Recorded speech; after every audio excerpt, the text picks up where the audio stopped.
পেটের সমস্যায় ভোগা মানুষের সংখ্যা দিন দিন বেড়েই চলছে। অনিয়ন্ত্রিত জীবনযাপন, খারাপ খাদ্যাভ্যাসের কারণে ধীরে ধীরে আমাদের পরিপাকতন্ত্র দুর্বল হয়ে যায়। এ কারণে অনেকের বদহজম, অ্যাসিডিটির মতো বিভিন্ন সমস্যায় ভুগছে।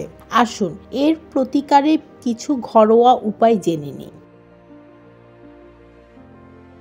পেটের উপরিভাগে ম্যাসাজ করতে হবে। এতে গ্যাস অন্ত্রের নিচের দিকে চলে আসবে এবং পায়ুদ্বারের মাধ্যমে বেরিয়ে যাবে।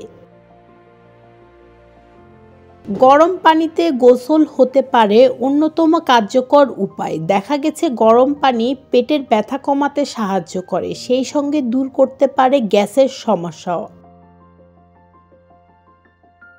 খাবারের তালিকায় অবশ্যই বেশি বেশি ফাইবারযুক্ত খাবার যোগ করুন, এতে সমস্যা অনেকটাই কমে যেতে পারে। সবজি ও হোল গ্রেনের অনেকটা বেশি পরিমাণে ফাইবার থাকে।